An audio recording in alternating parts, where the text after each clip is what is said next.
Okay, so we are live on Facebook and Zoom. Let's see. Welcome everyone. My name is Niki Lopez of Niki Lopez Creative, and this is the Arts Project presents Black Legacy. So today we'll be talking with Derek Davis of Kuumba Davis Arts, Khaulah Naima Nuruddin, an artist and curator of Spady Museum, Emmanual George of C.R.E.A.T.E, and we have artist Chire Regans, aka Vanta Black.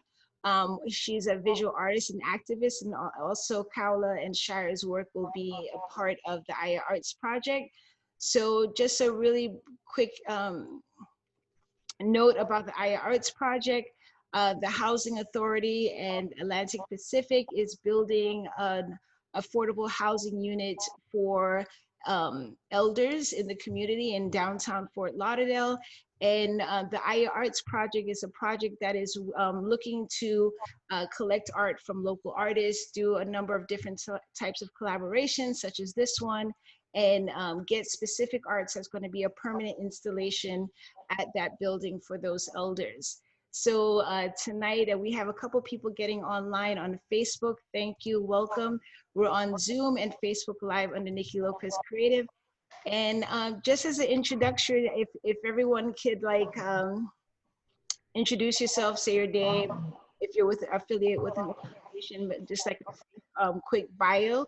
And started with Derek Davis. Can you start first? Sure, I can start. And as you mentioned, I now have a company called Davis Kuumba Art. That's a LLC that I've started. I'm retired from the history community. I'm also, in addition to being a pastor, because I always forget to talk about things I am now. Right now, I am the president of the Trailblazers of Broward County, which is a Black social history group. Mm-hmm. And I am on the Broward County Board of Historic Preservation. My past, I was the curator of the Old Gillett Museum for about 10 years.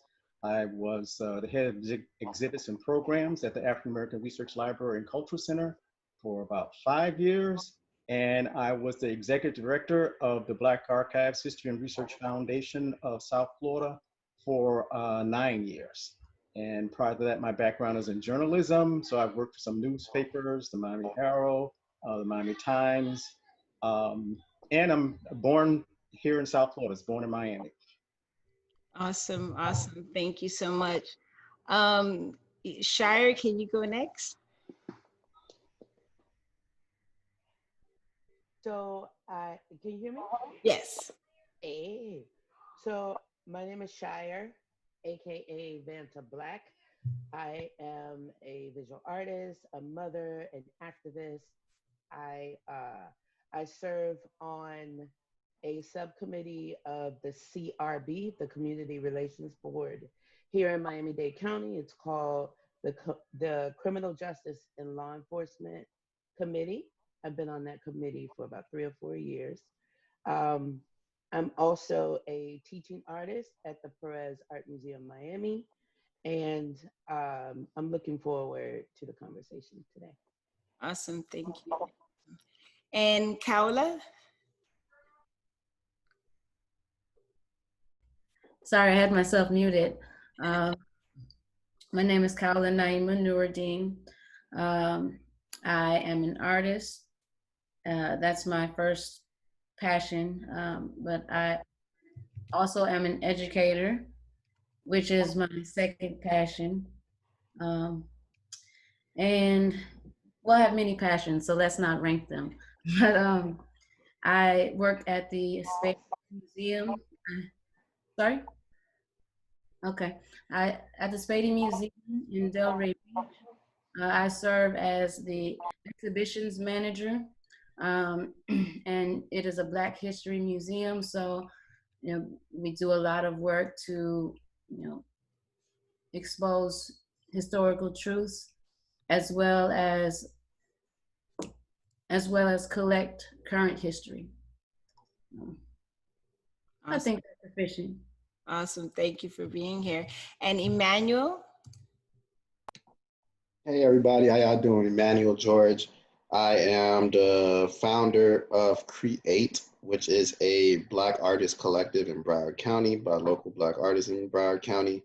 And it's basically an initiative to beautify Black communities in Broward County through arts with local Black history and global Black history. So like, for example, on J.A. Ely Boulevard, there is an electrical box of Boise Waiters, who was the first Black elected official from Dania Beach, as well as Chester Bird, the first Black mayor in Dania Beach, and Bobby Grace, the first Black woman to be mayor of Dania Beach. And we also have we did a Malcolm X and Dr. King mural in Dania Beach the other day as well too. Also the founder of Black Broward, which is an initiative to unify Black communities in Broward County through community development and economic growth. And lastly, the main thing that I'm working on is to bring forth the J.A. Ely Historical Museum and Resource Hub, which will be the first Black History Museum in South Broward. Awesome, awesome. Well, thank you all for being here. For those who may not know, my name is Niki Lopez. I'm a creative activist, so I'm a visual artist, multidisciplinary visual artist.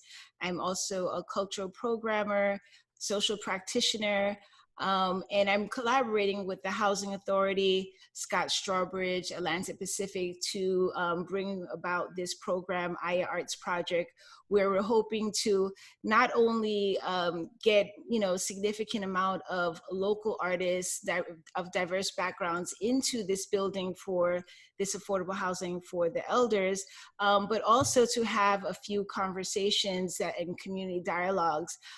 This is the second out of 5 in this virtual series. The first one we had last week with Scott Strawbridge and myself. It was the introduction to the Aya Arts Project and give a little bit of background of why this project is here and what type of art we're looking for. This is the second one, Black Legacy of Broward, where we hope to talk about legacy, why is it important, and and discover some people that we may not be aware of that are significant in Broward County. The next one will be about Indigenous Broward, and we're going to also have one that's going to be focused on some of the select artists that will have work in there, as well as some of the community partners. So if you want to find out that information, you could go to Facebook under Niki Lopez Creative. You'll see that, as well as Instagram on What's Your Elephant. And so finally, let's dig in. So I have a couple of questions, and everyone pretty much introduced himself. We're just gonna go around and answer the question, and this is a dialogue, so it's definitely, if anyone has feedback on the panel, of course, we could add into those. I'm going to be checking the Zoom, the chat, and the Q&A, as well as the Facebook. So I'm going to be bouncing back to see if there's any questions or comments to add in. I see online already we have we have G, we have Lovely Jones, we have Lonnie. Hopefully the sound is working. Laura, Michael, thank you all for being here. And let me see if I'm able to see Minion Marshall, thank you for being here. And I don't see all of the participants, but okay, attendees. Joseph, Deborah, Anastasia, Patricia, thank you for being here. So jumping right into the first question is, what's your definition of legacy, the word legacy, the term legacy? So Emmanuel, can we start with you? Oh my, when we talking about legacy, Yeah. I mean, legacy is just, to me, it's basically those who are in the now with the foresight to see everything going on in the future.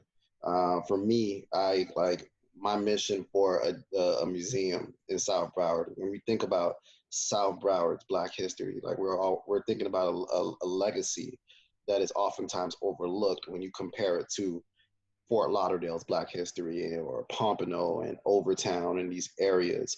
So the legacy is for me is just like making sure that that's cemented. And that's something that's going to last 70, 80 years from now. And it might not be many people, but then you can have a few people that's like, okay, well, who was behind this museum? Who was the main people working on this? And it might be some kid, 80 years from now, long after I'm gone. And that might be able to mobilize that child, him, her, or they, to go and then do something to make that change. For example, for me, Dr. Kitty Oliver is and Dr. Marvin Dunn are like my heroes. I see them as my parents of local Black history, and and that just happened because I was just listening to some audio interviews, and it was Kitty Oliver, and I was just blown away by her. And the same thing with Dr. Marvin Dunn and with Black Miami in the 20th century. It was basically watching this documentary on Amazon one day, and then I was just like blown away. And it's just, I need to know more about what's in my backyard. And that's what created Legacy, like them passing that baton. And for me to definitely do the same thing 70, 80 years from now. Awesome, awesome. And Derek, how about yourself? Okay. Yes. And piggybacking on what Emmanuel said, legacy, if you go by the standard definition, is like a property that is passed from one generation to the next. But it's much more than that, in that a legacy, if you go by, and it is funny, I get a lot of inspiration from even the technical definition of legacy, because in technology, a legacy is like old software or hardware that still works. And when you think of a legacy as that is something that happened in the past, we talk about a historical legacy, it means that there's something about it that still works. It still touches people, that still inspires people, that is still doing things. So it's historically significant. And when you think about historical significance, I think a lot about one of the historians, an African historian who actually, back in my day, kind of like started the Black Studies movement, was Cheikh Anta Diop. And when Cheikh Anta Diop wrote about what he called cultural identity, because he said that was the real thing to be working for. He kind of like debunked this idea of race being a real thing and said the real thing is cultural identity. And he talked about there were 3 important factors of cultural identity. The first one, and he said the most important one, was the psychological factors. And he said that was most important because that's the way you are attacked the most, is with the psychological factors. He had one he called the linguistic factor.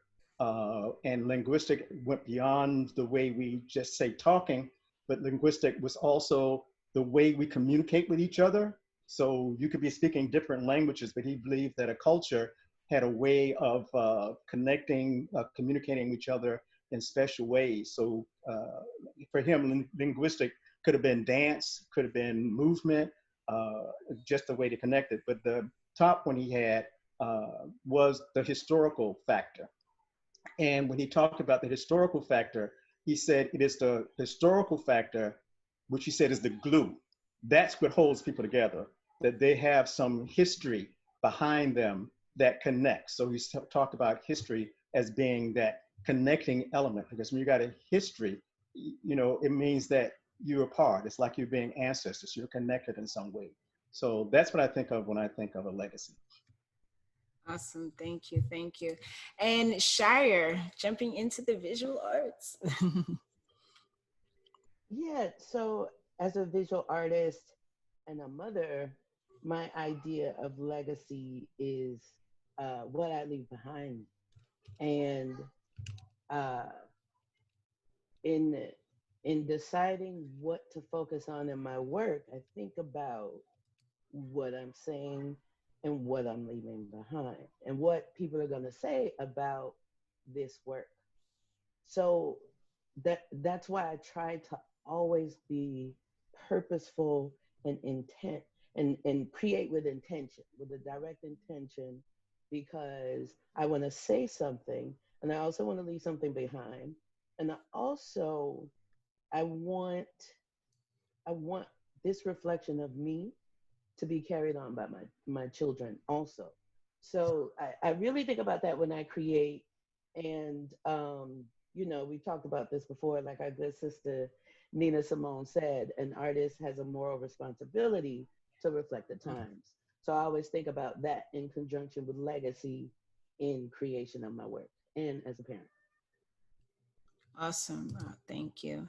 And Khaulah, you're also an artist, but also you're with the Spady. So I'm interested in your idea of legacy as well, your definition. It can be personal as well as, for the Spady. Yes, I really like what Derek said about linguistics and about the actual definition of the word, because I don't really relate to the word ever as property or these things, or like technology that is valuable over time, so or it remains relevant for a great period of time. So whenever I use that word, it's always about, like Shire said, what I'm leaving behind or what has been left behind for me. And when I think of something being left behind, I value uh, ideas, that cultural information. I value um, learning about my ancestors, the ones that I have access to, and making sure, and this is something we do at the Spady Museum. We collect, all kinds of ephemera from the Delray Beach area, and we make sure that our archives are, constantly growing. We get all, when an elder passes in the area, in the Delray Beach area, quite often, an African American elder, quite often, some of their important, documents, even letters, photos, things like this, quite often is donated to the museum. Sometimes things we don't really need, but it's really important. The word legacy for me is all about passing down things that can help the next generation be better.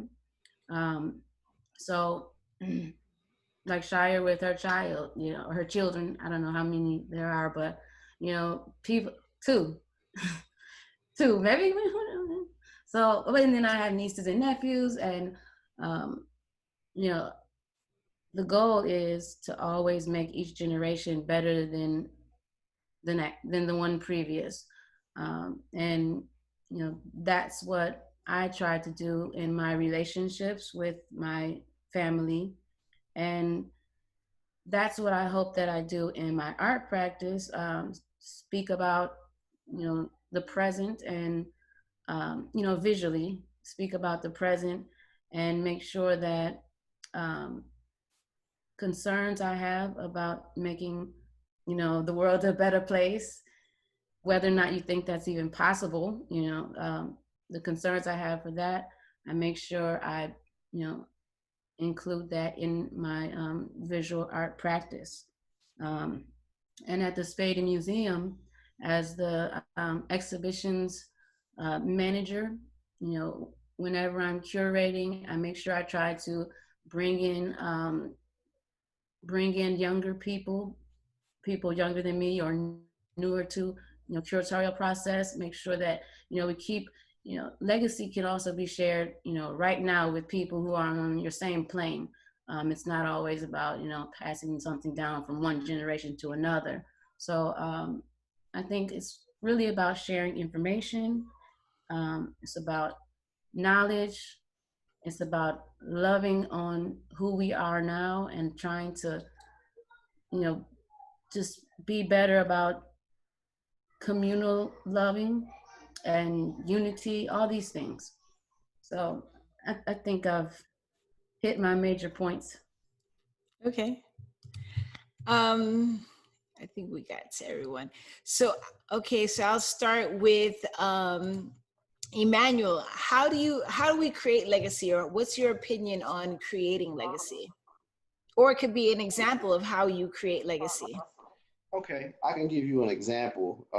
Just going back, like again, like using like past things that I've been involved in, and like one of the things is the museum is a key way of creating a legacy. Because again, 40, 50, 60 years from now, someone's gonna look back and be like, wow, this person was the one that helped establish this. It was just like recently I learned about it was a black woman. Correct me if I'm wrong, Mr. Davis, that was instrumental in the Old Dillard Museum. And you know, to me, that's legacy. You know, because it's like someone's just gonna find out and want to go research and know more and more and more. And and creating legacy is just basically just being just go ahead and doing. That's the way I see it. Like just go ahead and do it, whatever you're passionate about, and that has a interest of the community of the people is how you're going to go ahead and preserve your legacy and be able to inspire other people. Simply as put as that, like go like being that difference maker, being the risk taker, and being whatever you're passionate about doing and being consistent with it. Because I believe that consistency creates reality, and you keep going and keep doing, and you're going to create and have something, and your name will be etched in stone. When you look at Dr. Sistrunk, you know, like what he was doing with the being a black doctor at the time, him and Von D. Mizell, that is establishing legacy. Von D. Mizell with the NAACP, bringing the NAACP down here, that is legacy. When I think about other pioneers, Boise Waiters being the first black elected official in Broward County, him just taking that stand and going toward doing it is how, for me, is him etched in stone forever. Because you know he didn't think about much of it. He was just more so, okay, I want to change my community. And now through the likes of Boise Waiters, how many other black elected officials in Broward County have been here, from Barbara Sharif, Dale Holness, you know, Commissioner Perkins in Pompano, Bobby Grace. So like that's legacy, you know, from him, and also from Sylvia Portier in Deerfield. So that's just how I see it. Like just going out there and doing it, and then it's you never know. Awesome. Thank you. Thank you. And we have a quick comment. I see Sarah. I think it's something that Khaulah said. I like this creating as legacy is so important. The things we leave behind, they have to be infused with our vitality and richness, a treasure to be grown by the next generation. Love this. Absolutely. Thank you. Thank you. And so Derek, how do you create legacy, or an example? Yeah. How do we create legacy? You can give an example how you create legacy. Okay. And the creative part of it, I think, is that legacy is an art. And I think a lot of the legacy we do is through the arts. I know when I first got into starting to try to preserve Black history, and you start looking at some of the African concepts and philosophies, the thing that interests me most is that even the African philosophy towards art is different from the mainstream idea of art. Most of the mainstream art now uses a philosophy that was from the Greeks, from Aristotle. And Aristotle had this idea of fine art. And what he was talking about, when he was talking about fine art, he was actually talking about the art was the finished piece in itself, that it wasn't really connected to anything. It was just this final thing unto itself. And I think that the African philosophy was very different from that, and that the African philosophy, the piece of art made statements. It talked to the community. It gave them a way of speaking to each other and understanding each other. So you'll see that they use art when you have the paintings on your buildings with this certain symbols that mean something. That when you have Adinkra symbols, that each Adinkra symbol is an art piece, but they're like the one you're using for Aya, which is the fern, which just means something that is tough and hardy. So the art actually communicated. It had a message that went with it, and that message was to the community, of how you pull the community together and how they work together. What are some of the things you know? So I think what I found that many Black artists kind of like even though they had studied fine art, they always had this passion within them that I want my art to say something. I just don't want it to be a splatter, because when you think of fine art, many times they'll have you from the mainstream way, they'll have your art just should be this expression of something and it doesn't have to make a statement. But I found that with most Black artists, they want their art to actually make a statement. They want it to be a teaching moment. And when you look at how Africa used art, they use art so often as a teaching tool. So we may just see it as they're creating a spoon, and that spoon, the symbols they use in that spoon, the stories that go behind that spoon, there is always teaching something. And that type of habit of using art to teach, you see it passed down with the Dinka symbols.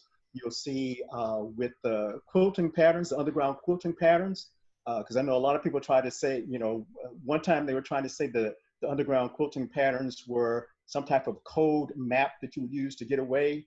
But I say if you look at it from an African art standpoint, they were teaching symbols, because when you look at each symbol, it teaches you something about what you would need to know if you ever had to come and run away. Because I don't think running away from enslavement was sort of this scheduled thing that you just needed a code map, but there were certain things you would need to know and find out. So those quilting patterns were a way of teaching stories, and stories like the Bear Rabbit stories, when you find out that they're really stories about Black people trying to show that you have to use your wits to be able to survive against these other animals that had teeth and claws and poison as part of their nature. If you didn't have that, you had to use your wits like Bear Rabbit to get out of trouble.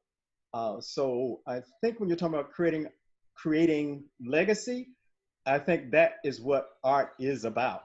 Art is about how you create those moments so that they will be remembered, the significant moments, the significant things. How do you create them so they pass from one generation to the next?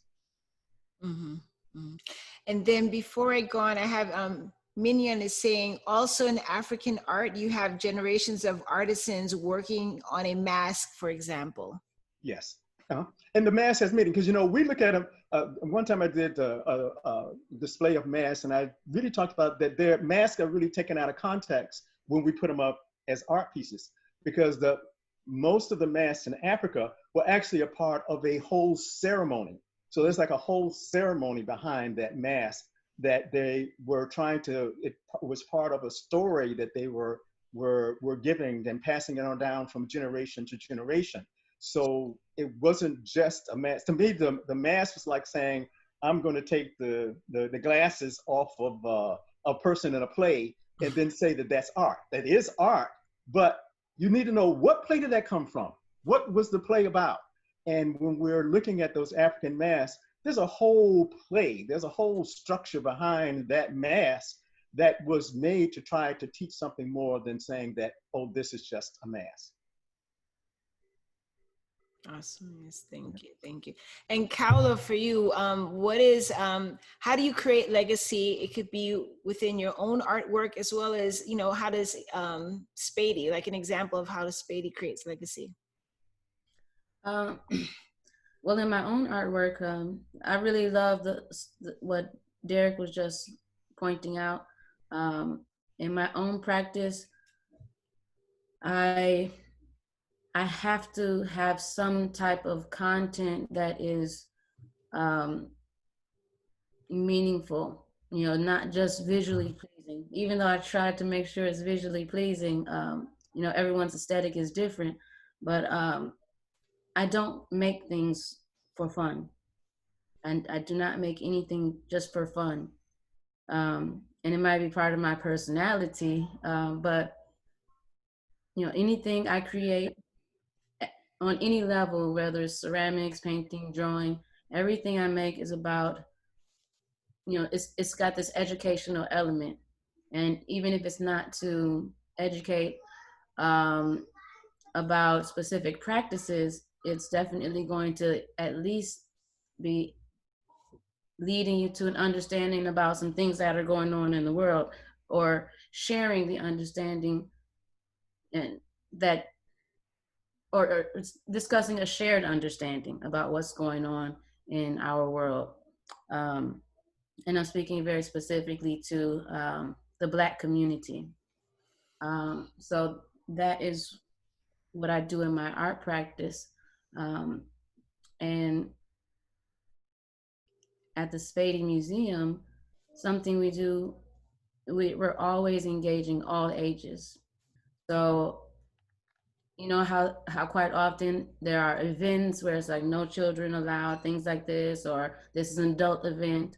Um, it's very uncommon that we have any adult events because it's important that the children understand how to be adults, you know, and it's important that elders are there so that they can remind us that they are the elders and that we can continue to serve our elders, and the youth can keep learning how to, you know, keep moving forward in their age.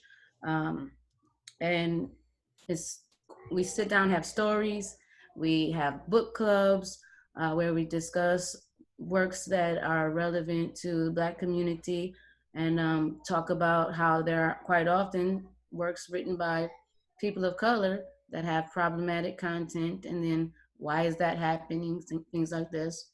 We have yoga, so we talk about health and wellness and well-being. um, you know, we have just a gamut of services, and unfortunately right now some of those things we can't do, but we've done a great job of trying to transition to, you know, the virtual side.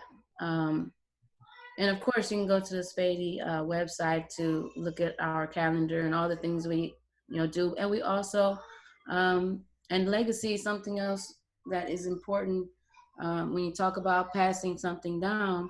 Um, Passing down what it means to be a human being, passing down humanity. And the Spady Museum is very committed to, and we have a very small staff, but I think we do some really awesome things with this tiny staff, you know, really working to get funding in order to, um, you know, create public programs to, you know, to bring in all kinds of guests to teach the youth technology, and, you know, provide a myriad of services, including, you know, assisting with food service when we can.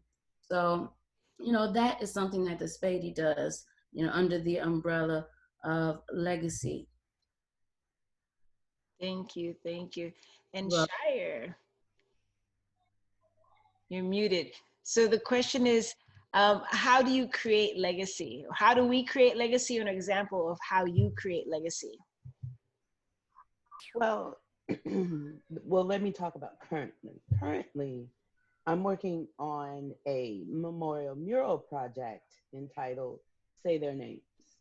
And the intention is to honor the legacy of those that are lost, honor their memories, because um, one body of work that uh, that you're familiar with, Nikki, is that I've been working on is a series of portraits of victims of gun violence, predominantly from South Florida, and I've included victims from throughout the country and some from the islands.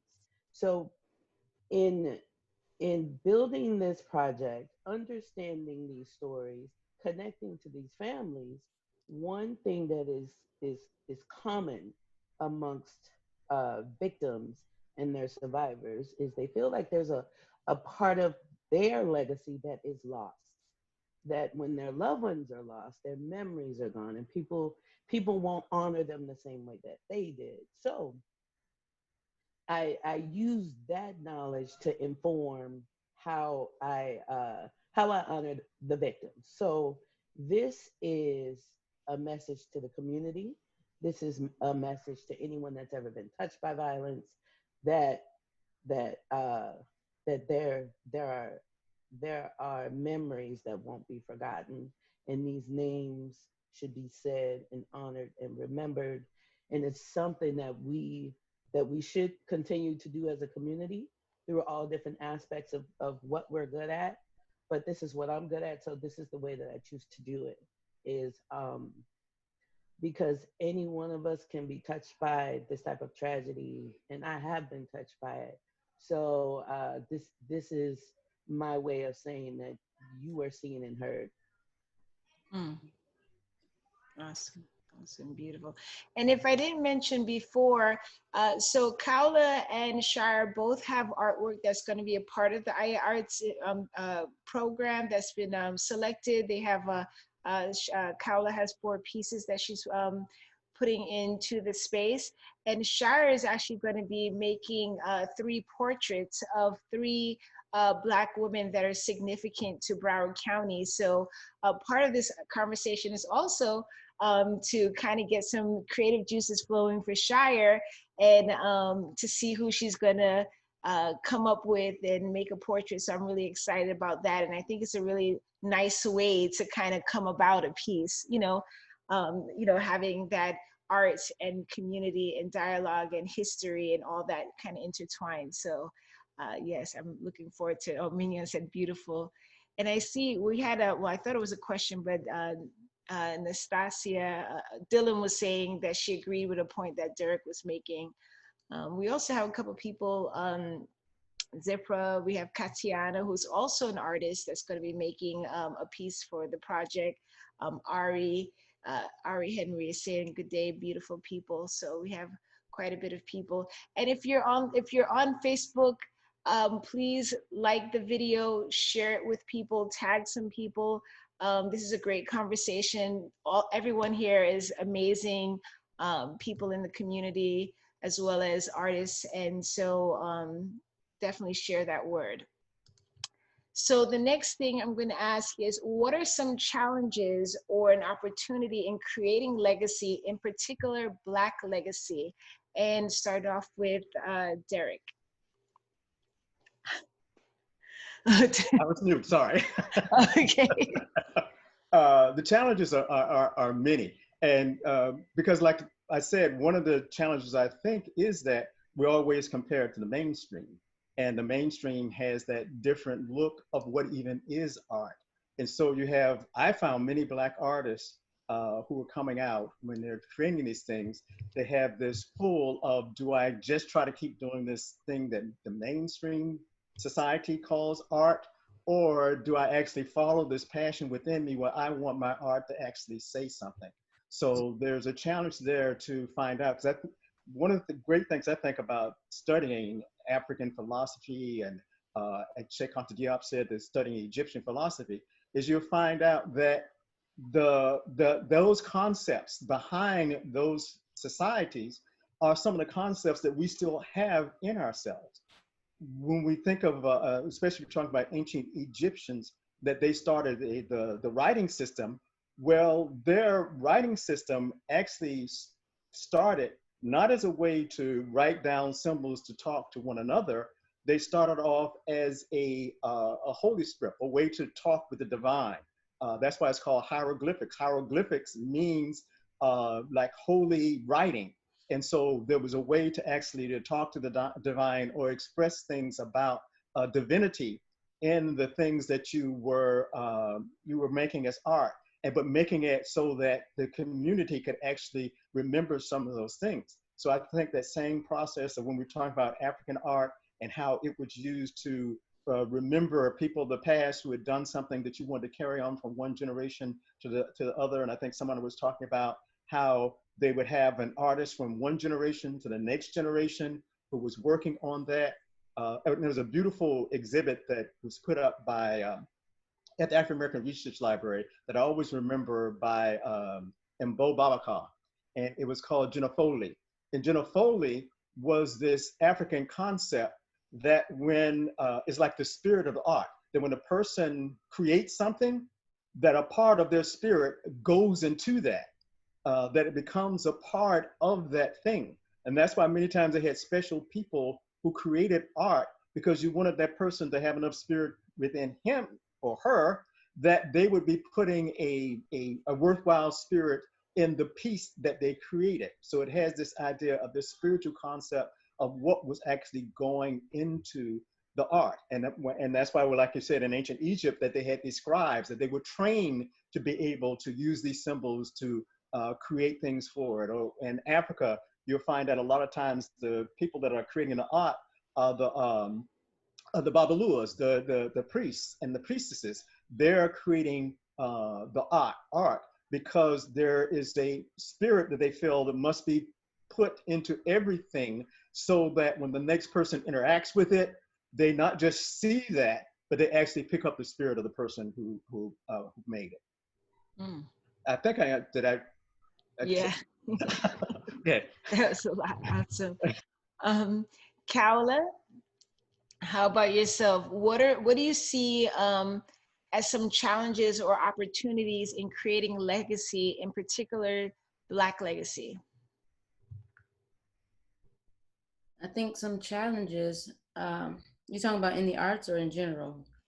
It could be in the arts or in general. Yeah, we're talking about legacy, so so yeah. Well, some of the challenges are, number one, collecting the information. So, when you lose people who are, are holding the information, when people pass, and we haven't had the opportunity to kind of, like really sit with them and be with them, then there are things you just will never have access to, especially when you consider that it is natural for us. It is part of our being to, pass information on in the oral tradition. So if, like actually, my little sister just died. Okay, so there are things that happened in her life that I have no access to. No one has access to. There are things that she's created, and she's a youngin. So if we're not constantly sharing all of our stories, then when people pass, we don't have access to all of the information that they could have shared with us. And like my sister was an excellent chef. Some things she cooked, I don't know how she did that stuff. Yeah. And with leftovers, just gonna throw all these leftovers together. How did you make that out of all that food that was going bad in the fridge? So things like this, sharing. That's one of the challenges. I think a major challenge is that we don't realize how much time we have to access the information that people are holding that they have not written. So that is a challenge.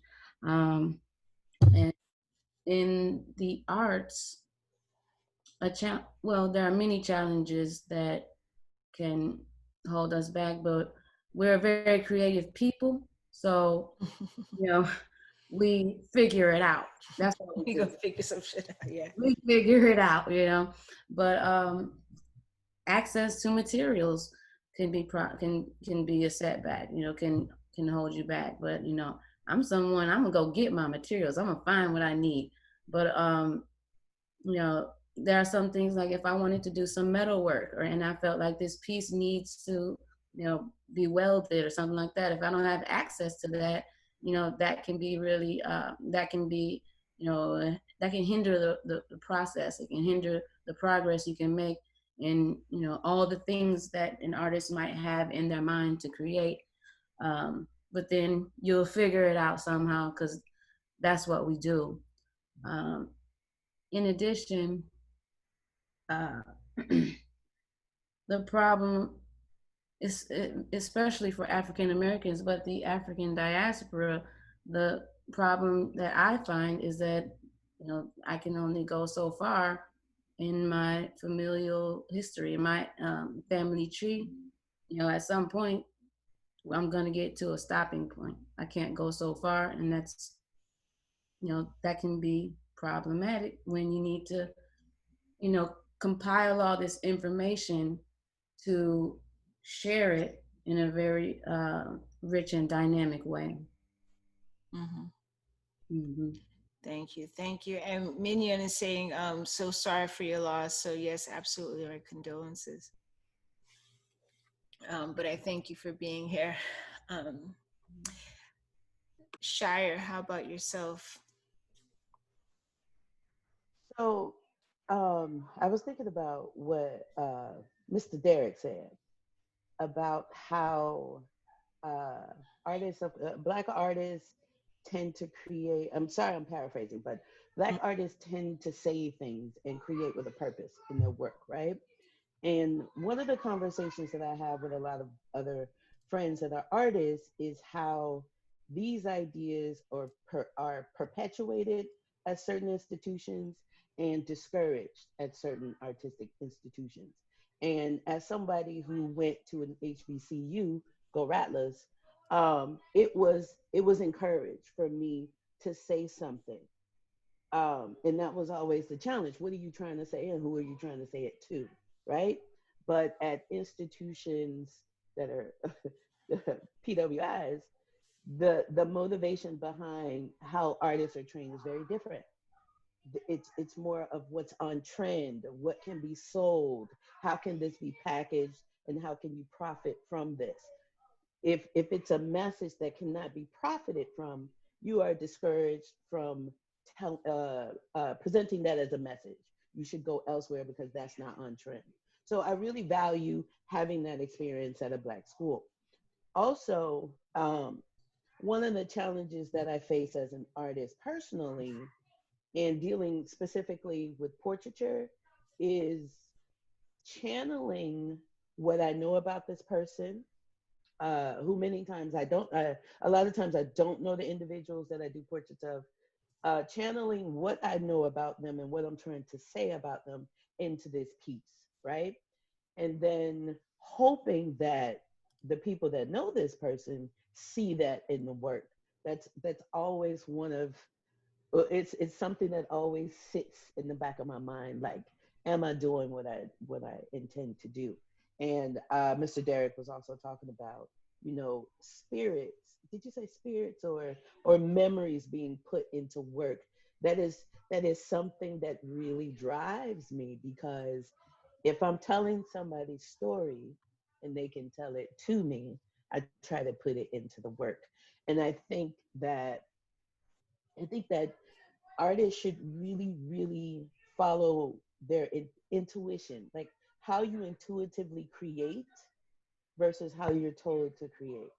And it's a it's a choice you have to make, and it may come at a cost. But I think that letting intuition and just how you feel about something guide you is really important. Mhm. Mm. And then I just have an additional question for you in particular, because you said channel, like oftentimes the people that you're drawing, they have already passed. And so you have to channel them. What are a couple of things that you may do to channel someone that you're creating a piece about? See, now you're getting all in my business, Nikki. No, Well, I'm one kidding. that I'm you, kidding. I'm kidding. I'm kidding. I'm kidding. So, and this is something that I recently started to be asked more about, right? And what I do is, there's a lot of reading associated with the people that I memorialize, a lot of interacting with people that love them, because usually what I read on, in the media, social media, and all that is kind of counter to what a family will tell me about this person.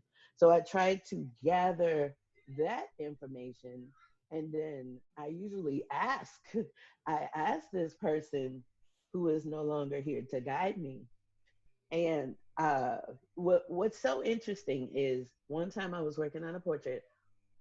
It was of a teenager. His name was Isaiah. And so I was having a lot of difficulty with this portrait, because I was really in my mind and I was second guessing, was I doing this baby justice? And it was really hard to find information about him personally, right? So I knew who his family was, and I had found some pictures, and I knew what happened to him. So I was working on the portrait, and then I got a message on my, I think it was on my Facebook page, from his mother. So when I saw the message, I knew that that was his mother because I knew her name.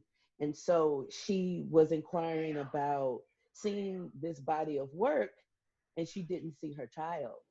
And I was like, I'm working on his portrait right now.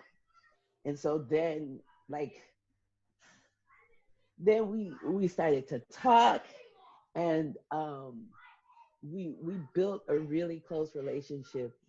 And she is somebody that I really care about to this Mm, very day. So yeah. mm, So and then I was able to show her the portrait, and she was like, "It's beautiful." So I was like, mm. I did justice, you know. Awesome. Thank you. Yeah. Thank you. His Um, name is Serena. Serena. Okay. Yes, Serena. Thank you. And Emmanuel, what are some challenges or opportunities in creating legacy, in particular, Black legacy? Oh, I mean, to reiterate what was said earlier is a lot of people are leaving us, and that's been one of my main issues. You look, I always tend to keep things as local as possible. And when you look at South Broward, there was really no much or any preservation till recently. So when you look at the history starting with Addicts was a high school in South Broward, and it was to South Broward what Dillard was to Fort Lauderdale, or Booker T was to Overtown, or what Blanche Ely was to Pompano. Um, Addicts was the last year of it was a high school was in 1968. So and then integration happened, and then Black people had to went to integrated started to go to different schools. So when you look at it, the youngest people that went to Addicts is either 70 years old or approaching 70. So many people are getting up there in age, and many folks who are a part of that alumni is starting to leave us. So the trouble is that, like, a lot of times there's a disconnect between millennials and those who came before our generation, because a lot of these pioneers from these communities, they have a lot of photo books and memorabilia and things of that nature. But then again, like when they pass, um, their offspring isn't really preserving it. They're not really taking care of these photo books. Many people don't even see the importance of what photo books are and what they possess, and even bridging down the disconnect in the fact that there is not really much discussions being had. Like, when you go through, spend time with a pioneer or an elder, and then talk to them about what's in these photo books. What's the meaning behind this picture? What is that building? Where was this at? These are things like that that we need to discuss about and have conversations, so we can know, okay, this is what was here. This empty field in this Black community tells a story. The empty fields in the Black community always tell a story. I always say that because there's always something there. You may see it demolished, see nothing but like grass and dirt now, but at one time it was a store, it was a club, a pool room, different things like that. So that's one of the problems with legacy, is that there's a huge disconnect from generations, and also a huge disconnect from the elders to us, because we always say, oh well, the younger folks don't care, this and that. Well, a lot of these criticisms is true, but then when you look at from the elders, the pioneers, and how they perceive us, it's like, well, y'all raised us, so we came from y'all. Like, y'all are our grandparents and parents and aunties and uncles and things of that nature. So there's a huge disconnect from them on how they perceive us. Like, we have to really fix the issue, or else everything's going to be wiped away, because they also play a part in it, because not all of them, but some folks didn't really do much in terms of helping sustain their communities, because a lot of people at the time, their perception was, once integration happened, I'm going to go across the tracks now, because I'm curious. I want to know. I want to spend the nights there hanging out and things like that. And then they ended up losing what was in their community, and a lot of it wasn't really regained. And sometimes their offsprings, they gave them benefits and privileges that they didn't have, because they didn't want them to go through the same things that they were going through with so much overt racism that was happening. So they would put their offsprings in a PWI, and they would put them in a private school, different things like that, so that they can make as much of things better for them. And that's great. That is truly great. That is phenomenal. But then also what happens is there's a disconnect that their kids have, and then their kids end up leaving the community and don't really have any ties to the community, but then they have ownership because their elders, their pioneers gave them something. So then when you have developers coming in to these communities, is basically opening way for gentrification, which is losing the legacy of our community. And that basically happens. So then when developers come in and they ask, oh, well, John Doe or Jane Doe has this property in Liberia or Carver Ranches or these areas, they reach out and then they're so disconnected. You know, that they didn't go to the same schools that the kids from the community went to. They didn't go to a FAMU or a Bethune or a Morehouse. You know, they went to a different school. They hung out oftentimes by people who didn't look like them. So then when they get offered, oh wow, 500,000 for this house, okay. I mean, I'm not there no more. I mean, sure, So then that expedites gentrification. That kills legacy. So the thing is for me is bridging the gap, and we're talking about arts. Legacy in art is, I believe in the importance of Black artist collectives, and not in a sense of me versus you or anything like that, but in terms of you have your crews, I have my crew, and we can work together. And we all have a shared common goal of being Black artists and being Black creatives. And we need these spaces in Broward County. I mean, there is quite a few already, but I'm saying we need more freedom and more open and ways for us to learn each other as Black people in terms of spaces amongst, by Black Caribbean folks, Black LGBT folks, just different folks of different ways of Blackness, so we can all learn each other. If you're African American, you're in this space, now you're learning Afro-Caribbean history or Afro-Latinx history or Black LGBT history. We need to create these spaces, and it opens up spaces for those who may not really understand themselves. There's Black folks who are, okay, well, dang, I'm Black, and let's say I'm in the LGBT community. There's a space for Black LGBT artists. That Black person is going to want to be more inclined to want to be a part of that.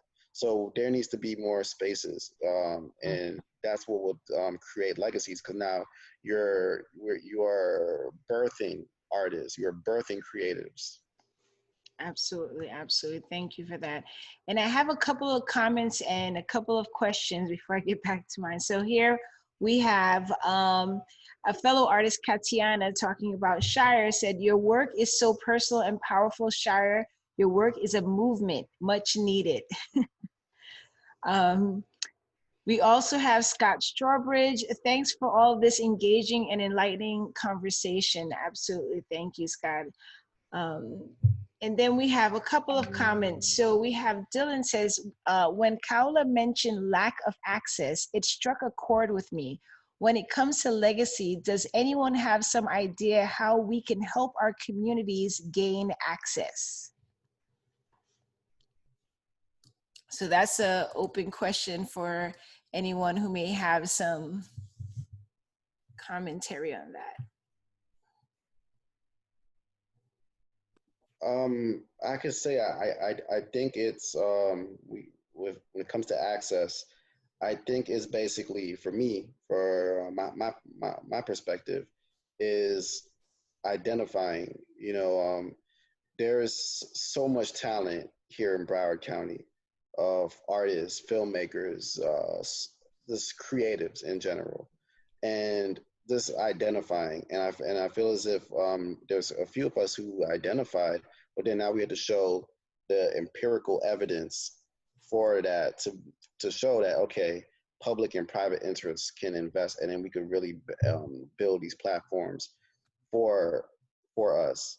And that way is now you have a base for Black creatives to come through and come by, and you have other people who are who love what we do, Black folks as well, or just people of color who are, or white people, to then come by.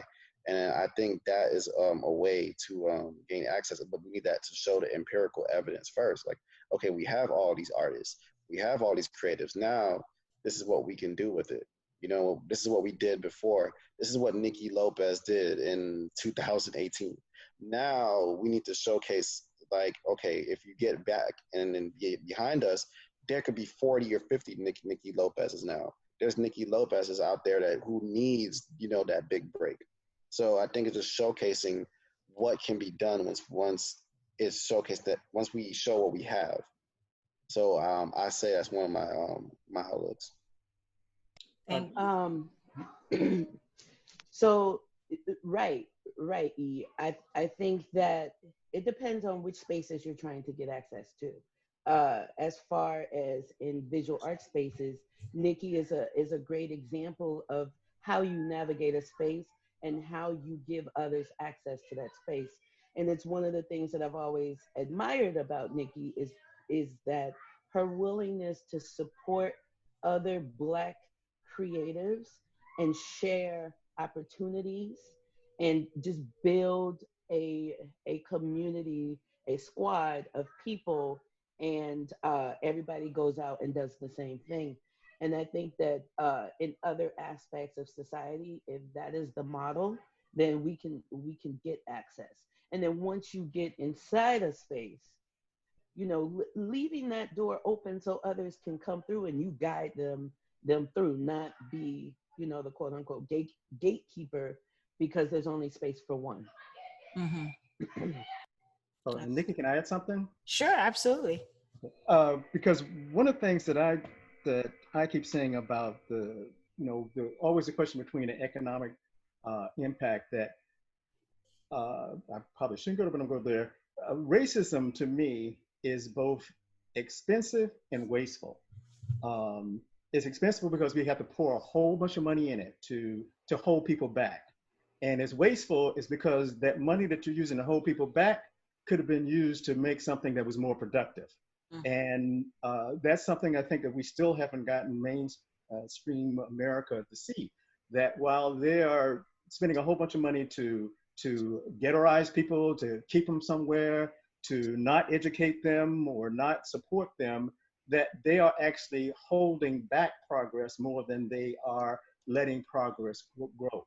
And I think it's probably up to us to try to teach them, show them ways that you're actually holding the American economy back by not letting our culture and other cultures be as expressive as they can be and as contributing to that culture as they can be. And if they would stop this expensive process of holding people back and use those dollars to actually invest in these other cultures, I think they will see America grow more, and it will grow everyone, and it will grow at a pace that is more equally distributed. Because I think for me, I'm not saying that I want to hold America back. I'm saying that no, America, set us into the process, get us into the process so we can help this country to become more productive and productive in the basic ideas of America, which was that freedom, justice, and equality. Yes, yes, yes. May I speak on that? Sure, yeah, absolutely. Absolutely, go ahead. So I think I love the word squad, Chire. I love that. And we need to keep and there can be a squad here, a squad there, a squad there, squad everywhere, but make sure that we are, looking at the economics of it, like Derek was just mentioning, the value of sharing is, and that's what our natural instinct is to do, is to share, not to tear things down and to destroy. It's only, when all these social systems that are functioning exactly as they are designed to do, these social systems, that's what takes us out of our natural, instinct to, care, support, and, protect each other. So I think, and this is a wonderful time to, I mean, it's always a wonderful time to remind ourselves that, you know, we have brothers and sisters who may not be related to us, but, you know, that's family over there. There's family over here. Something's going on down the street. There's family over there, you know, and to make sure that we're constantly telling each other what we have access to. So, you know, for example, when I was adjuncting at the university, I had access to a kiln, you know, so I always would say, hey guys, guess what? I have access to a kiln.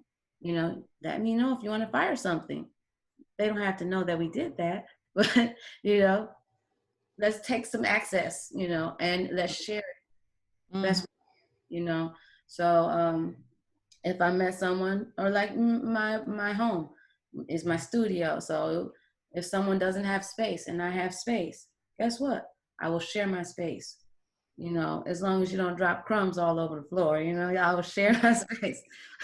But you know, so that's another thing, is like building these squads, and your squads we can connect them as we, you know, continue to find other squads. You know, you go to this city and meet so and so, and they know someone who does this and that and this and that, or you need some help with your writing, and you know, say, oh, I have a friend who does that.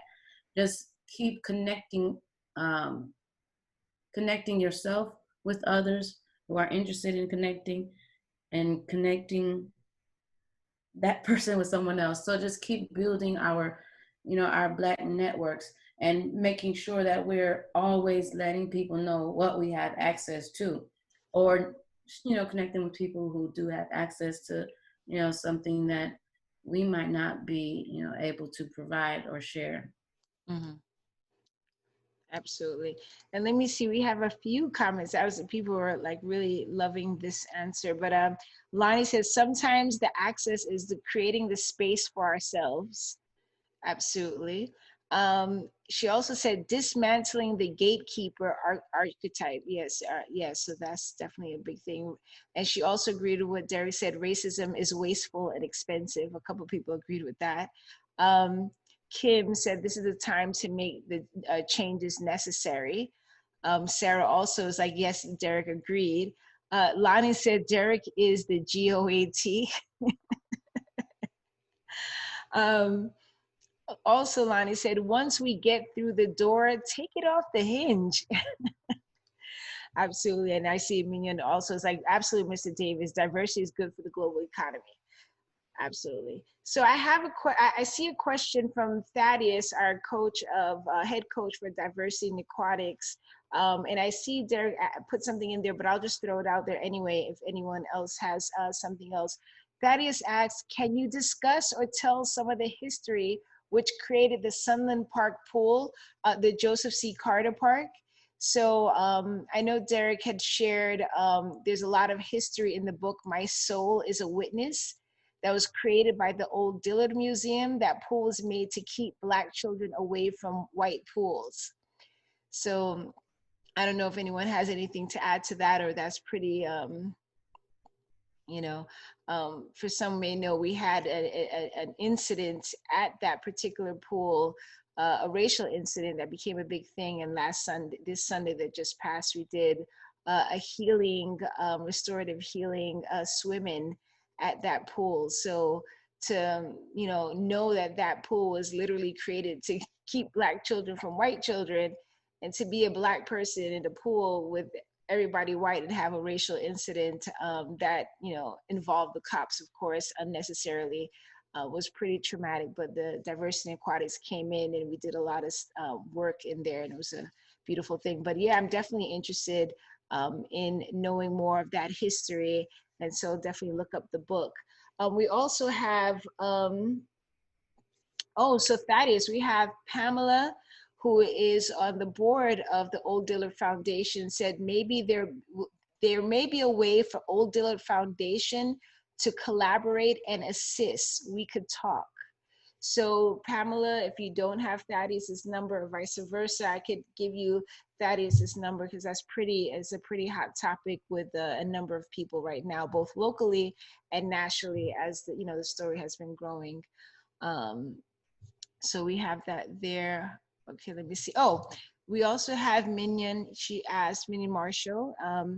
Speaking about legacy, I think we also have to consider economics in the Black community, educating from a young age to invest, build Black banks, and start intentionally doing business with Black-owned galleries, asking artists to continue doing business with Black-owned galleries, even though they become famous and typically go to white galleries. So I don't know if anyone has anything to add there. I definitely second that motion. So let me see, did I get anything else? And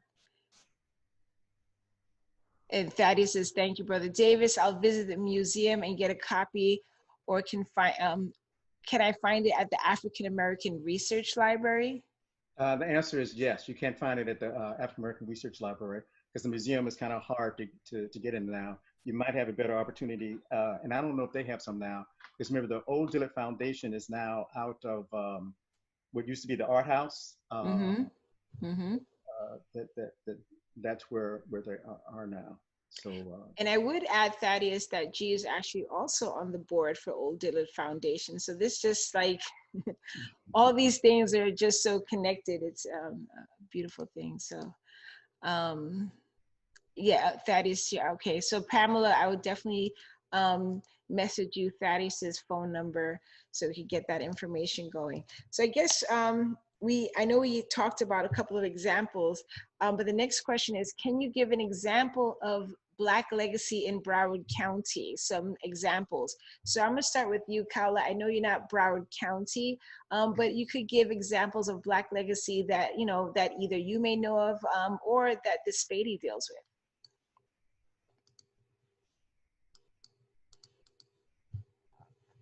Khaulah, you're on mute. Oh, sorry, I was muted. Well, yes, actually, here I didn't get in.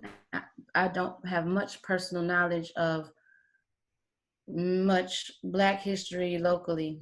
I really don't. And this is because I'm not from here, so I only started getting it and understanding, and I'm just now becoming more aware of Broward history. But at the Spady Museum, history has never really been my thing to remember, like Derek and Emmanuel just calling out names and dates. I'm like, whoa, okay, this is what we're doing, okay. But it's never been a thing. I've always been terrible at remembering names and all of that.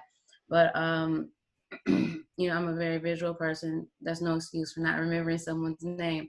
But I'm not really aware of, I don't want to be challenged to give you an example. Well, yeah, I don't want you to feel challenged, but no, so that's fine. Family history or something like that. I don't need to do that. I don't need to do not today. No okay? problem. I'll take a pass. All right. We're to call in a lifeline. Pass. Yeah. No problem. We're all learning stuff, so absolutely. Shire, how about you? It could be so it doesn't, someone current, or just some examples of Black legacy. Some examples of Black legacy in Broward? I would say Broward, Miami, South Florida. Well, there is a lot of history in Miami-Dade County and in Broward, elsewhere. And I really appreciate communities that I traveled through when I was younger, now understanding the Blackness that created that community. And I was reminded of that during the period of protest that sparked all over the globe. There was a protest that I went to in Coconut Grove, right? So the significance of a protest being in a community founded by Black people was important to me. And then the people participating in the protest were mostly non-Black people. So it was a stark reminder of the transition in this community. And we've seen what's happened in that community, just like many other communities, the gentrification of Coconut Grove. But then there are those that are still trying to hold on to that history that's there. So it was a weird experience for me to see so many people, non-Black people in this community advocating for Black issues. And usually when non-Black people come into that community, it's to buy property. So it reaffirms the importance of knowing the history of these communities that we occupy and sharing it. Like the things that I've learned about Broward just in our conversations have been valuable to me, and I'm looking forward to continue to learn about Broward. Awesome. Thank you for that. Emmanuel, here we All go with the right. names. All right. So we talking about Black legacy in Broward. For me, I call it the top 8. There's 8 historical Black communities in Broward County. When you look at, I'm gonna start from the north and just going on down. So like you look at Deerfield. I mean, Deerfield is a historic Black community, the northwest quadrant of Deerfield. That is where the Ely's were when they were here, and they also had the Braithwaite School, Braithwaite. It was a Black elementary school. And then they also had the Diamond Club, which was a popular club in Deerfield where James Brown and B.B. King performed at. Look at Pompano, the Ely's again, Blanche Ely. She's a powerhouse within herself, being the first Black woman to be principal in Broward County. And just like from those who knew her, I mean, she did pass away in December of 1993. Just people who knew her was just like, she was just a force to be reckoned with. There were stories from elders that went to Addicts, which is where her husband, J.A. Ely, was the principal at from 1930 to 1963. And there was stories of when she would come there, the students at Addicts would be on pins and needles. That just lets you know like how much of a powerhouse she was, as well as her husband, J.A. Ely. They were both like a prominent Black couple from Broward County. And when you look at education, from Professor Ely being the first principal at when it was Dillard High School, 1924 to 1930, and then he went to Addicts from 1930 to 1963, and his wife Blanche Ely at Blanche Ely High School, and some of the other schools she played a part in Pompano. You look at Harlem McBride, which is another historic Black community that many people don't really talk about. It's in the Oakland Park area. That also has a lot of rich history as well. Sistrunk will go without saying. Sistrunk to me is like international. It's there. People know the rich history of Sistrunk Boulevard, Dr. Sistrunk, the Provident Hospital, the Windsor Club, John Hill, and just it was like basically like what Overtown was to Miami, what Sistrunk is to Broward County. And you look at the first incorporated Black community in Broward County, which is what we call Daney. But they call it Dania Beach, but when you go across the tracks, it's like, yeah, I'm in Daney, like that's a historic Black community from 1904. And you also had the likes of Leola Collins from Daney, and Leola Collins is who Collins Elementary is named after. And she was a prominent Black businesswoman, as well as a prominent advocate for education. And when she passed, that's when one of her visions, Collins Elementary, came to light, and her husband Richard Collins were another prominent Black couple in Broward County in terms of entrepreneurship. The same way how Ely's were to education, Richard Collins and Leola Collins were that for entrepreneurship and self-sufficiency. And you look at Liberia, which is home of Addicts, which was the prominent Black high school of South Broward. Whether you were in Daney, you went to Addicts. Liberia, you went to Addicts. Hallandale, you went to Addicts.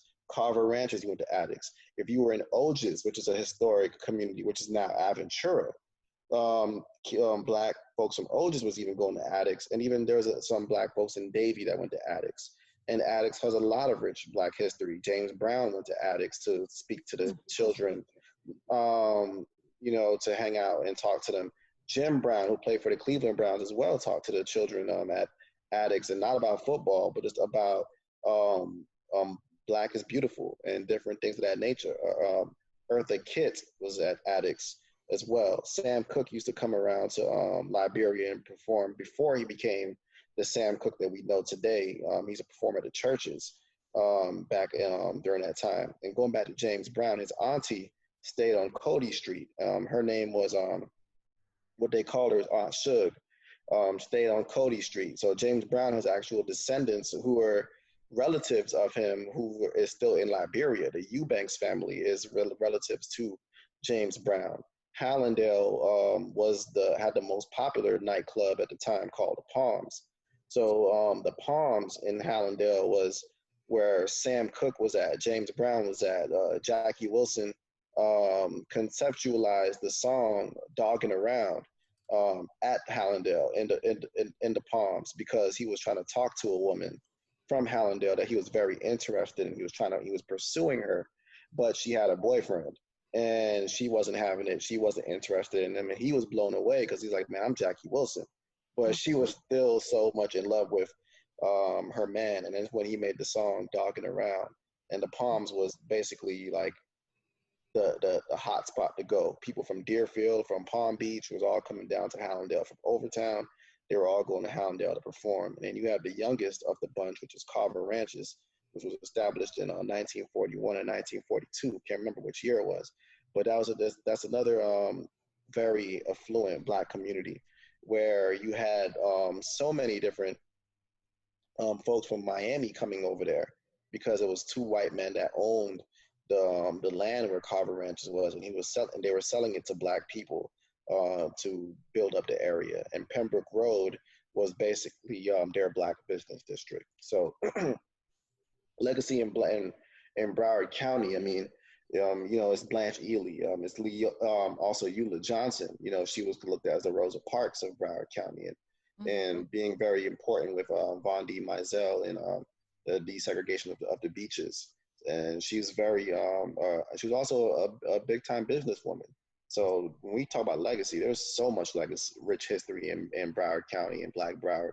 And it just needs to continue to be preserved and needs to be told. So 80, 90 years from now, people can still remember who Dr. Sistrunk is, who, of course, Esther Rolle, Blanche Ely, J.A. Ely, Mary Washington, Leola Collins, all these people. So Black Broward history is just there. It's deep. Awesome. Thank you. Yeah, Khaulah, we're not remembering all those names. We got to rewind the tape.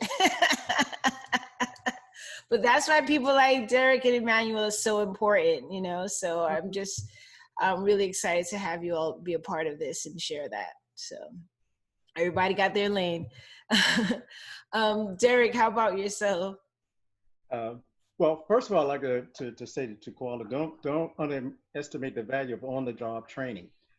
Because when you're working those historic places, when I first came to work for the Black Archives in Miami, I didn't know a lot of the names. And it was just being on the job, having to work on projects, doing research is why I learned, and I was born in Miami, but I still didn't know all of the names. And being there and getting involved with things is why now I can do it.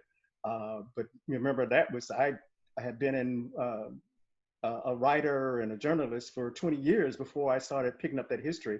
And because it's your history, it starts sticking to you. When you start hearing about these Black people, it's different. I didn't like history before I started working in there with the writings, but when you start working in Black history, you started to remember those things. And so it's being introduced to a lot of those sources. Like I mentioned before about My Soul is a Witness. I wanted to make sure people saw that it is actually a book that was created by the museum. And another book that is great on Broward history is one called Black Pioneers in Broward County. Now this one is really hard to find, but if you can keep a hold on it. This was created by the links And I'm going to try to stick to some of the legacy of women because there's so much that I'm just going to try to remember some of the women. But the links that started in Fort Lauderdale, well, not started in Fort Lauderdale. The Links is a national organization, and they got the Fort Lauderdale chapter. And that Fort Lauderdale chapter in the 1970 something came up with this book of Black pioneers. One of the pioneers that they mentioned there was one of the founders, the first president of the Links in Broward County, and that's Margaret Roach. And so we should look into that history of Margaret Roach, who was with the Links. She was also one of the, she was the first president of the Links, and she was involved in getting the Urban League established here. She was, Margaret Roach was the wife of Cato Roach, who was a principal and at the Dillard Elementary, when Dillard became an elementary and then became Walker Elementary, Cato Roach was a part of that. But his wife, Margaret Roach, is someone that we should look into.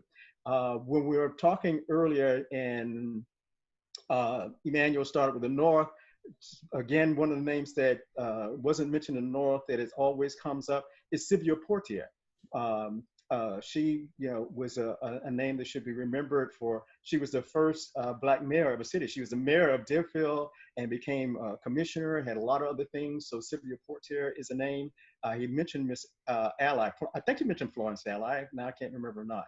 But Florence Ally, who is the building, she was a seamstress and a very very avid community activist in the Pompano Beach area. When you look in Fort Lauderdale, there's just so many names like Niara. Her name now is Niara Sadakasa, but her name was Gloria Marshall. She was educated here, was very smart. She skipped a couple of grades, and then after skipping a couple of grades, took a test when she was in the 11th grade and was able to go off to college and get her doctorate degree, and later became the president of Lincoln University, as well as doing some significant studies in Africa. That kind of she was in like that first group of Black scholars that went over and studied communities in the African continent. But like I said, there are so many names. Emmanuel mentioned the lady who actually saved Old Dillard Museum. Her name was Mary Lattimore, and she started that Black History Society that helped to save the Dillard High School when it was considered being torn down just to make more parking space for the then elementary school, was Walker Elementary. I think we mentioned Sylvia Aldrich. I'm not sure. Sylvia. Oh, we haven't mentioned her tonight. No. Okay. Yeah. But we do have another artist making some work about her. So. Yeah. It's come up so many times now. I can't remember where we said it. But Sylvia Aldrich should be remembered. She is in Fort Lauderdale. She's considered to be the first Black business person, and I don't mean businessman, but the first Black business person to establish a business in Fort Lauderdale. She started off teaching and getting women's jobs as domestics, but that was getting them out of the field and getting them into a job field that could be done year round. Most of the women were used to being farmers, and that was a seasonal job. She was teaching them how to be domestics. She started an employment agency because a lot of them still didn't know how to make contact with the white people who were hiring domestics. And so she was sort of like the go-between. And I mean, it was an employment agency because the people who were hiring the women were actually paying them through Sylvia Aldrich's business. So she started an employment agency, went from the employment agency to then start a taxi service because some of them started complaining that they couldn't get to the places where she was sending them. She started a taxi service, ended up with rental properties, homes, and involved in many things like she was part of the efforts to get the Christian hospital built. She was in what we call the Black Cross, which was the Black version of the Red Cross, because they had to sometimes, help their own in doing those things. So Sylvia Aldrich is another name that should be coming up, and I'm trying to think because I'm not talking to, but it's so many. And I said, in some of these books, is you have to start, and when you start getting into the places where they are telling the true history, you do start getting assessed because they're about your people and people that look like you. It just sticks more. Because I remember when I was learning that other history, the dates didn't stick to me, the names didn't stick to me, and you'd always be wondering. But when you start actually hearing about your own people and the time periods and how they related to those time periods, you would learn history and they would always give you these timelines, but you'd be sitting up there, what the heck does that timeline got to do with me? But when you start learning about the timeline of how Black people have progressed through things and how they were actually involved in some of these things, those dates start making more sense to you because they actually then become a part of you. So we have rich history of women and men. I tried to, and I know we're kind of we're kind of over, and there's so many more that we can mention of the women. Emmanuel mentioned earlier Kitty Oliver. Kitty Oliver is probably in that category of people that we need to remember. There are just so many that this format, doesn't give them justice. Absolutely, absolutely. Well, this is meant to be, an intro, so hopefully inspire people, including myself, to go out and get some more information, or at least as well as know the resources in the community that, holds the key to that information. So absolutely. You said one book was My Soul is the Witness. What was the name of the second book? The second book is Black Pioneers in Broward County, a Legacy Revealed. And this was done by the Links. It is at the African American Research Library, but there only is not very many copies of it in existence anymore. I don't even know if Spady may have one. I'm not sure if they do. But they're at the Dillard Museum. They're at the African American Research Library. Okay, so I just want to. And one other book that I should mention that is also done, and I don't have a copy of that, is Across the Tracks, that was done by a group of elders from Broward County.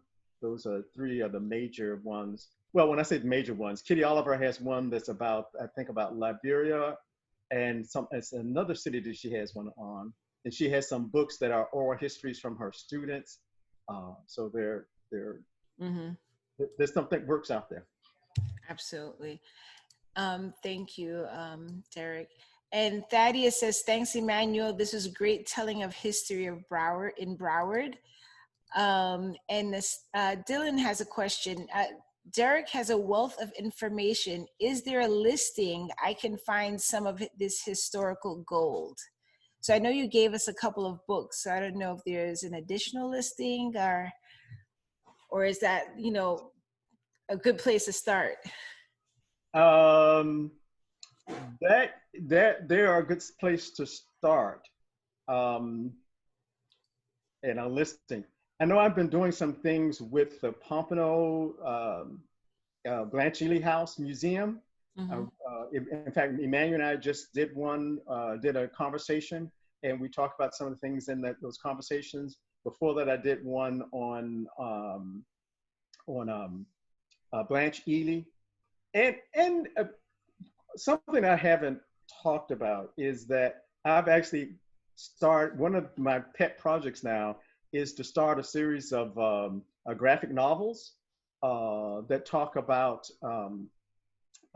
Black people and some of those Black history. I haven't got to the ones of history, but I'm working on a series of graphic novels on some, it focuses on some kids in a project setting and how they're using their extrasensory powers to be able to gather things. One of the things that Shire mentioned was about that channeling. And I think that channeling, or that spiritual process that we use to connect to things, is something that we should start encouraging our children to realize that is a way to connect to these arts, is with those spiritual senses, which is called ESP. In fact, I hate to keep mentioning Cheikh Anta Diop, but one of the things that was very interesting, and I think that Cheikh Anta Diop, who was the African philosopher, mentioned in his book, is that he believed that quantum physics was going to help people to see the beauty of African spiritual systems. Because he did this at a time when quantum physics had not yet been proven. But he felt that once they proved the existence of quantum, and the reason it hadn't been proven is that when he talks about it in his book, because at the time he talked about it, is that Einstein came up with this theory. Einstein did not believe in quantum mechanics. And because he didn't believe in quantum mechanics, he put up this idea that if quantum mechanics was true, then there would have to be some spooky substance that existed in the universe that could have two things that were not near each other to react to each other. But he was saying this in a way that he did not believe that there was this spooky substance. Other scientists after him, and they had not yet proved it at the time that Cheikh Anta Diop did his book called Civilization of Barbarism, that he said that one, that he believed that quantum physics was going to be proven. And once they proved quantum physics, they were actually tapping into the spiritual connection that's between all of us. And that's going to show them how what we think of is African spiritualism is actually a technology that's based on that quantum substance that's out there. And now quantum physics has been proven, and you see it starting to filter its way into the science fiction, into the science. But he actually believed that that was going to open the gateway to understanding spiritual connections more than the type of physics that Einstein was limiting himself to. And the philosophy behind it is called locality. And locality, simple explanation, means that two things need to be close to each other, or some have something that links them between each other. And he thought that substance was time, that if you had two things that one reacted to the other, they either had to be close to each other, or there had to be a time period in between when one had an effect on the other one. And quantum physics kind of blew that theory, because they proved that two things that are meant to be together, even if you separate them, they react to influences at the same time. So it kind of blew Einstein's idea of locality. But Cheikh Anta Diop believed that that was going to show the nature of the spiritual forces in the universe.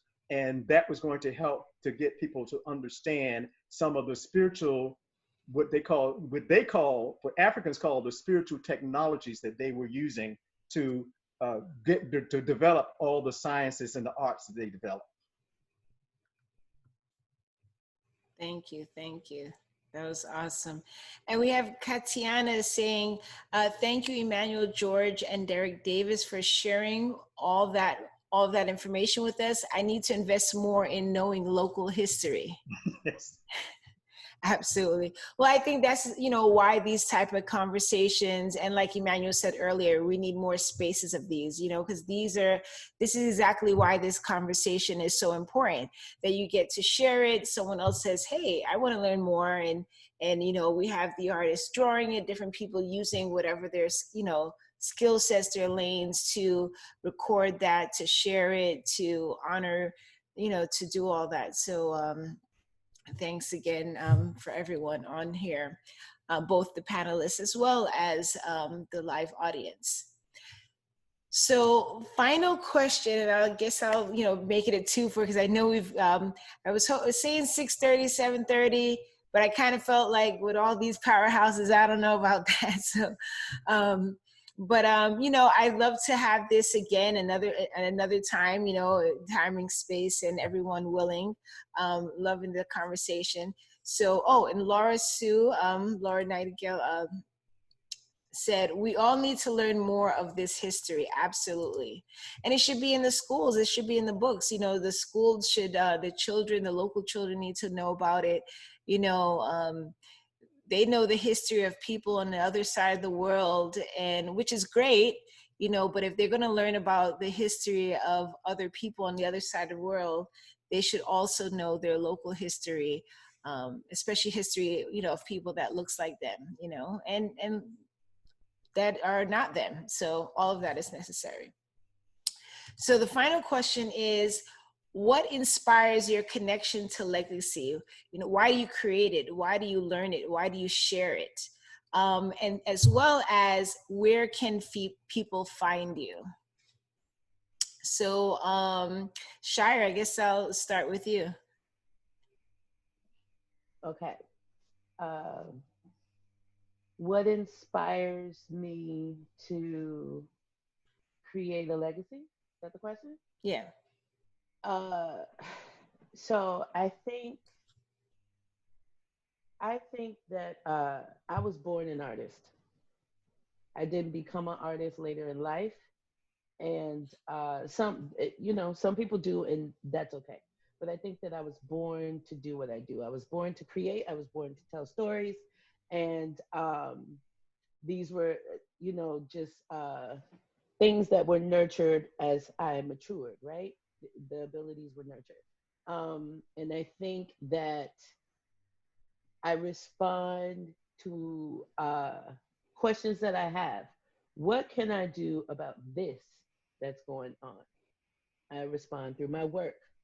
Uh, and then that work leads to a dialogue, better understanding, connection to other people who are like-minded, and then it goes on from there. So I think listening to myself, my intuition, and responding to what is happening around me motivates me. And even though it's discouraged in specific realms of the art world, you have to remember to get back to what is guiding you from within. Mm-hmm. Oh, and then also, where can people find you or your work? Oh, okay. Put that on mute, baby. Sorry, the kids. They looking around. They like, "Ma, you've been busy for 2 hours." So I am on social media. I have a Facebook page, Vanta Black. On Instagram, I am Vanta Black 305. Also, you can email me, artbyshire@gmail.com. And yeah, I'm pretty accessible. Awesome, awesome, thank you. And Khaulah, how about yourself? And since you're here for Spady, it could be either, you know, what inspires you to connect to legacy, or if you wanted to share, you know, what inspires Spady or why Spady is collecting the legacy and documenting and sharing the legacy. So either or both. And where can we find you? Well, the Spady Museum, what inspires the Spady is, Black elders who saw a void where, like you said, Black history needs to be in schools. And she was actually working, Miss Farrington, one of the founders of the museum, was working at the Delray Beach Historical Society. And, the story is that she found that they were sharing all these historical churches, talking about all these historical churches. And there wasn't a single Black church. Kind of bizarre, right? Very bizarre. So she found that there was this void in the local history, in the local history archives. So she said she took it upon herself to, create, to start collecting that information and making sure that, when the people start, telling the tale of the city, that the people are all included in the tale. So, that's how the museum got started. And that's the goal. So, just to keep doing that, keep collecting information and keep making sure that the people who are so-called in charge remember that they are not the only people in the city. So, and it's hard work. It's hard work because there's much resistance that our small team receives, and I pretty much do do the visual aspect of it, but it's pretty tough. They fight us, and fight back. So that's a good thing. What inspires my legacy?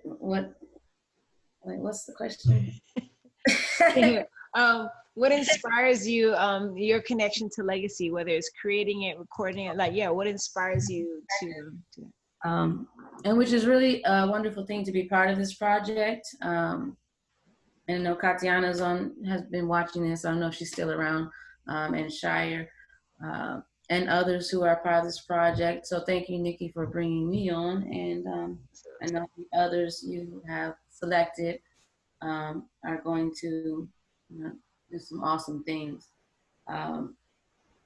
So what inspires me to make work that has a legacy quality in a way is partially in a way, I do want to leave something behind. And I don't have any children. I'm not doing that. No, ma'am. So, but then what am I leaving? It's my life, and like Shire said, I've always been an artist, always. But there have been, these different spaces and things I've gotten involved in, workshops, whatnot, and even being, a so-called outsider artist for a time, teaching myself materials and, whatnot. So I've always been an artist, but what am I doing with my art and what's going to happen with it when I'm dead? I used to not care about that at all. I would just make whatever I need to make. But now that I'm getting older and, who knows, clearly, we have no way of determining when our time is up in this body. So now I'm more concerned with, things being archival and, with making sure that someone knows this is not trash. This object that I've been working on for a year is not trash, even though it might have a trashy quality, but it's very thoughtfully, orchestrated. So, just in thinking about legacy, I think in my art practice, I now think more about, making sure that these works are documented and, I have people in my life who know to, collect it for me so that, it doesn't end up with mold on it, and the cat doesn't eat it, so that's where I am in my physical making, but conceptually, my inspiration is all of the terrible things I see and hear all the time. And wanting to write those things in a way and highlight that they exist. So that's what inspires me to, make work that people can look at and say, okay, this is what happened. Thank you. Where can people find your work in Spady? The Spady Museum is in Delray Beach, and you can check the website for the address. It's downtown Delray. And I have a website. It's my name. Everything I do, I put my name on it. Okay, so it's my name. Khaulah Naima Nuruddin is my Facebook and my Instagram. Yeah, and then I have a website, KhaulahNaima.com. And if you just Google my name, you could probably get my phone number. It's out there. Call me up, email me. Google me. Yeah. Awesome, awesome. And thank you for that. And Derek Davis, but also before you start, we have Jacqueline Lober on Facebook. She's saying, hello, Derek. So, so yeah, so Derek, what inspires your connection to legacy, creating, like sharing it, documenting, what inspires you and where can we find you? And I think I've kind of like always been inspired by art. Art has kind of like been, and when I go there to art, I'm talking about even when we were kids. One of the reasons I wanted to start doing graphic magazines is I think that's where I started to get my inspiration. We were reading what we call comic books, and we're very interested in them. And even at one, when we were small, thinking about, oh, let's create a comic book. And and other art, getting into singing and other things. And for me, I said, well, I wanted to find my own space. And I said, the reason I say find my own space, I have a brother who's a very good illustrator. He's great at illustrating. So I said, I can't out illustrate him because so I'm not going to try to do visual arts. Mm-hmm. And I had another brother who's a great singer. He can sing very well. So I said, okay, that's another one off the list. And when we were doing a comic book, kind of like the opportunity there was writing. And so I actually got interested in writing because I felt that we could collaborate and work together and write some things and be a part of it. So that's how I kind of got interested in writing. And I think once you find the art or talent that you have that pulls you, then life starts taking you into directions with that talent. So your artwork, the life kind of like pulls you into different directions. Someone wants you to help them with something. I know when I was in high school, that was back in 1969, there were riots and things going on, and I wrote a play on Black history to be showed at the school to kind of help to work with, get some racial understanding there. From writing that play when I was in high school, that's how I got my first job at a newspaper, at the Miami Herald. Had me to come and work for them. I wanted to write for a Black paper, so after I went through school, I actually went to the Miami Times and started working for the Miami Times. And then opportunity came for me to go and work for Florida Power and Light.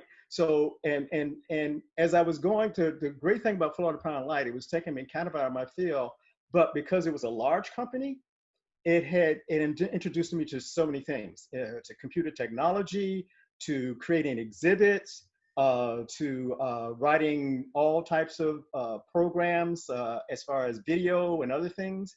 So those years I spent there at Florida Power and Light, I honed a lot of tools to be able to do different types of writing, from advertising and magazines, newspaper articles to the staff. And that, when they had a reorganization, which means when they fired a lot of people to cut expenses, I decided I wanted to go back into the nonprofit sector. And that's how I got at the Black Archives, doing grant writing. And then it just kept snowballing and snowballing to starting to learn some of those dates and names and things that that you get in the process. So it's kind of like, if you find the talent or thing that interests you, I think you'll find that life will, pick you up and take you on a pathway with that art. How to get in contact with me? As I said, I started an LLC that's called, the LLC is called Davis Kuumba Arts, and Kuumba is just like the Kuumba in the Kwanzaa principles, the one they call creativity. And but my website is D Kuumba. I call it RTS. If you write D Kuumba RTS, which is D Kuumba Arts, at Gmail, at Gmail, you'll find me, and it has a YouTube page and other things that go along with that. Awesome. So D Kuumba Arts is probably the best way to catch up with me. Awesome. Thank you so much. We also have Jacqueline said, Derek did a great job sharing history during our lead up to Porgy and Bess. And also she said Katiana, who's also online, she's still online, presented her artwork also in the South Florida Symphony Rotating Gallery. So awesome, awesome. And how about yourself, Emmanuel? What inspires you to legacy, documenting legacy, sharing it, upholding it? And where can we find more about you if we want to connect? I mean, for me, it's just basically, you know, keeping your name alive, keeping your family's name alive. And archiving is basically doing just that. 70, 80 years from now, people can gonna see your name in the history books. And that's the importance of keeping your legacy alive. And for me, that's what it is. Then also just being able to inspire others to pass the baton. Dr. Kitty Oliver with Race and Change in Hollywood, Florida. There's also Miss Cynthia Strong from Carver Ranches. She wrote a book called Promises on the Palmetto Bush, which is the genesis of Carver Ranches. Dr. Marvin Dunn with Black Miami. Hazel Ambrister in Pompano with her great insight of history as she knows. Rodney Collins, who was the grandson of Leola Collins. Henry Graham in Liberia, Hubert Hammer Jackson in Hallandale. Like these pioneers are people I've talked to and had a lot of extensive conversations with. And basically, like folks like that is how like they I feel as if they passed the baton to me, and I'm passing the baton to others as well, the next generation. So like it's just that's the importance of legacy. Is like we can't lose it, because then we lose it, then anything they can compromise and do whatever they want to our history and our communities. So that's why it's important to keep the history and legacy alive. And if you want to find me on Instagram, it's at Black Broward, no space, Black Broward. And on Facebook, it's the name you see, Emmanuel George, E with 2 M's. And I'm easy to find, easy to get a hold of. And you know, if you're about preserving local Black history and the arts and the culture, I'm here. Awesome, awesome. Thank you. We have a couple more comments. So we have Laura Sue saying, yes, and I played a part of the Porgy and Bess series as well with Art Prevails Project, great event. And Jacqueline is saying, love hearing you call the names out, Emmanuel. So absolutely, absolutely. So, and just, you know, I've been sharing it within the live. So this conversation is a part of the Aya Arts Project, and one of the main components of the Aya Arts Project is the current call for artists. The deadline is the 31st, so it's the end of this month. But of course, if someone needs to reach out and things like that, please do. I'm definitely still looking at all the art that will be considered for the Sailboat Bend 2 project building, which is being built by the housing, the City of Fort Lauderdale Housing Authority and Atlantic Pacific. And, you know, there's something you said earlier, Davis, about like how we, you know, like you start to go into one way and then, you know, you're just pulled into all of these directions. And I totally relate to that because for myself, you know, curating art and doing art shows and different things over the years, it's just, you know, I'm connected to it. I'm fascinated to it. I'm inspired by it, but it also ends up leading me into another project and working with other people and bringing on, you know, I think legacy is very important. And like Khaulah said, you know, like as she's getting older, she's being more intentional about her work and thinking, what is it creating? What is it saying? You know, I've always been connected to art with a purpose. This project for me is also in collaboration with one of my main projects, which is What's Your Elephant? So it's a movement that uses the arts to create safe spaces to talk about anything unspoken. So, and Black Legacy of Broward, that is definitely something that isn't spoken enough, you know, oftentimes intentional. But, you know, I love to be next to so many of you that are doing this work, drawing this work, documenting this work, sharing this work, and making sure that the legacy is upheld, it grows, and it keeps going on. regardless of if it's in a proper institution or in schools or anything like that, that we're doing our part to get that out there until it becomes mainstream. And even if it's not mainstream, I already know that we're going to keep doing this. So I love that about each and every one of you. Again, if you're a visual artist or you know a visual artist, the submission link is nikilopez.submittable.com. If you want to find out a little bit more about the What's Your Elephant project, this will be up there as well. You could go to what'syourelephant.org. It's on Facebook, it's on Instagram, it's got its own website, as well as Niki Lopez Creative. And you can find out more of that information. Let me just really check real quickly. So we have, okay, one more comment.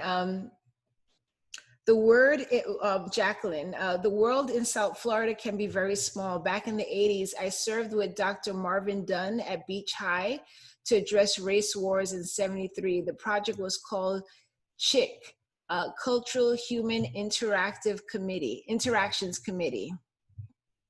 So that's really interesting to know. And Jacqueline's also saying hats off to you all. So thank you again. This has been a wonderful evening. I knew it would be. We still have a few people on Zoom. Thanks for staying here with us.